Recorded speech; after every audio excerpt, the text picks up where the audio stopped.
You are welcomed in Raw Legal Lab video classes.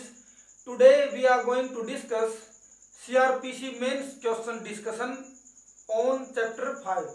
हम CRPC के main question discussion की series में अध्याय चैप्टर 5 के जो मेन क्वेश्चंस हैं उन पर चर्चा कर रहे हैं। बहुत से क्वेश्चंस हैं जो I think 2 videos we have to produce for all these questions. तो उसके लिए पहली वीडियो है ये फर्स्ट वीडियो। तो the very first question that we shall discuss is question first.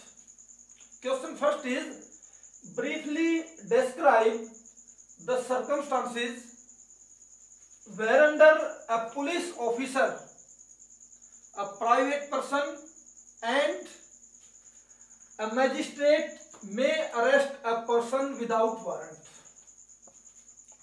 बहुत सिंपल सी बात पूछी गई है कि आपको सर्कमस्टांसेस बताएं कि जहां एक पुलिस ऑफिसर, एक प्राइवेट पर्सन या कोई मैजिस्ट्रेट अरेस्ट कर सकता है किसी व्यक्ति को without warrant. Very simple question is there, you know very well, we have discussed from section 41 to 60A of the CRPC very well, and in those sections we have also discussed the circumstances। जैसे मैं sections की बात करूं तो section 41 where a police officer may arrest without warrant, after that section 43 of the CRPC where a private person may arrest without warrant, and section 44 of the CRPC where a magistrate may arrest a person without warrant। आप इन sections को पढ़ें और उसके बाद आप आसानी से पता कर सकते हैं या लिख सकते हैं। सिंपली ये सेक्शंस आपने लिखने हैं, section 41, 43 and 44। These are the circumstances where a police officer, private person and a magistrate may arrest a person without warrant. ये सवाल पूछा कहाँ गया है, आप देखिए। हम ये जो लिख रहे हैं कि ये क्वेश्चंस कहाँ पूछा गया, इसका मीनिंग क्या है?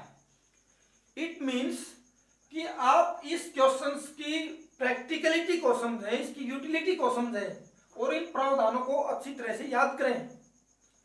यूपीजेएस 1997, बीजेएस, एचजेएस में एंड आरजेएस ये क्वेश्चंस पूछा गया है। Now I am coming on the question number 2। Question number 2 is of A theoretical kind.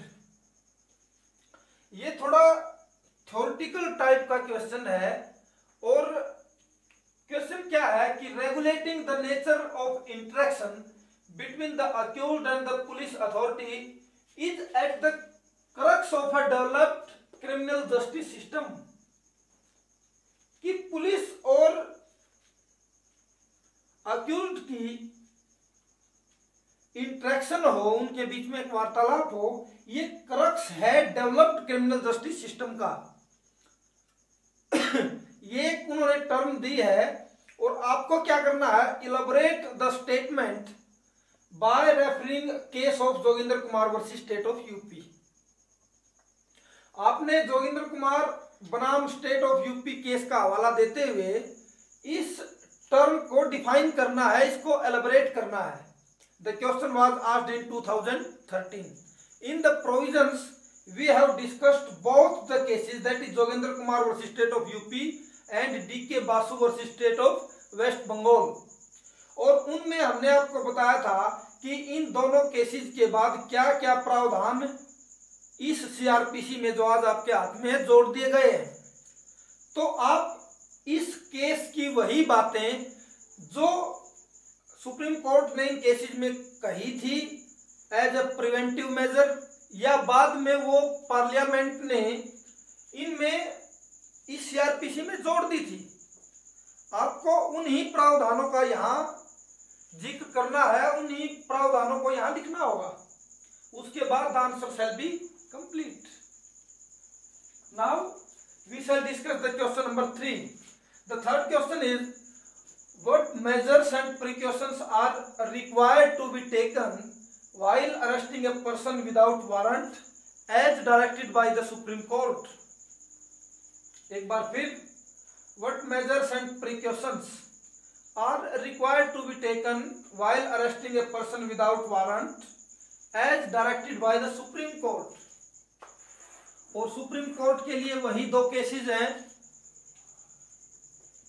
Cases क्या है? Joginder Kumar versus State of UP and D K Basu case.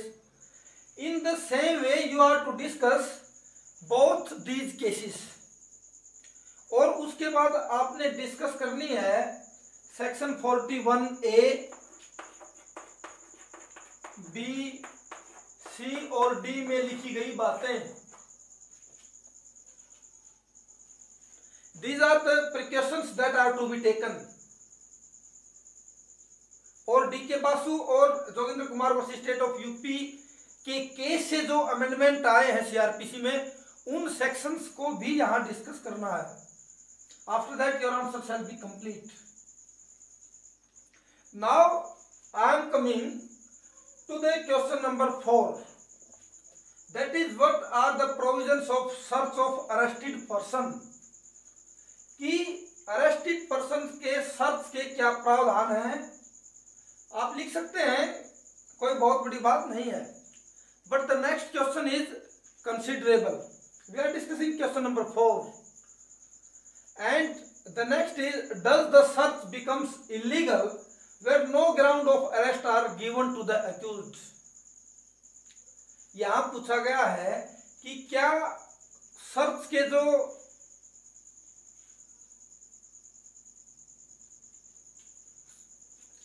सवाल यहां पूछा गया है कि क्या सर्च इलीगल है उस केस में कि जहां अपराधी को गिरफ्तार करने के ग्राउंड्स नहीं बताए गए हैं.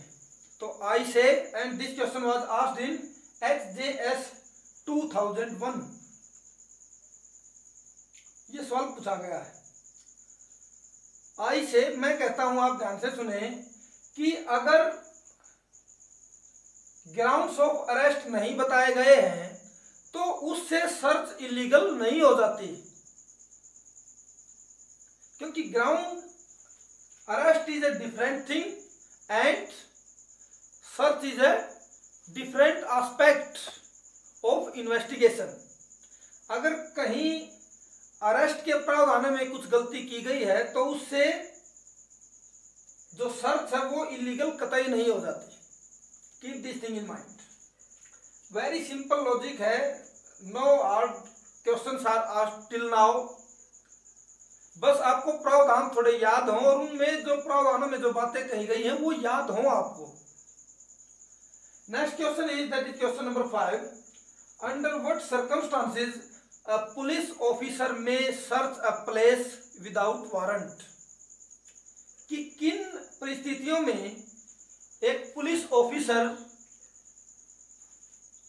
विदाउट वारंट किसी भी व्यक्ति को सर्च, किसी भी प्लेस को सर्च कर सकता है. You know very well section 47 of the CrPC. आप जानते होंगे सेक्शन 47 सीआरपीसी. और वहां ये बात लिख दी गई है कि अगर पुलिस ऑफिसर को लगता है कि अगर वो वारंट इश्यू के लिए जाएगा तो तब तक जो अक्यूज पर्सन है दैट माइट एस्केप, वो भाग सकता है. तो उस केस में उसको वारंट की कोई आवश्यकता नहीं होगी. अदरवाइज प्लेस की सर्च के लिए वारंट चाहिए. लेकिन ये एक ऐसा केस है सेक्शन 47 में ही लिखा गया है कि जहां बिना किसी वारंट के भी प्लेस की सर्च हो सकती है. In this way we have discussed these 5 questions of the CRPC regarding mains question of the chapter 5. I think enjoy this lecture. Thank you.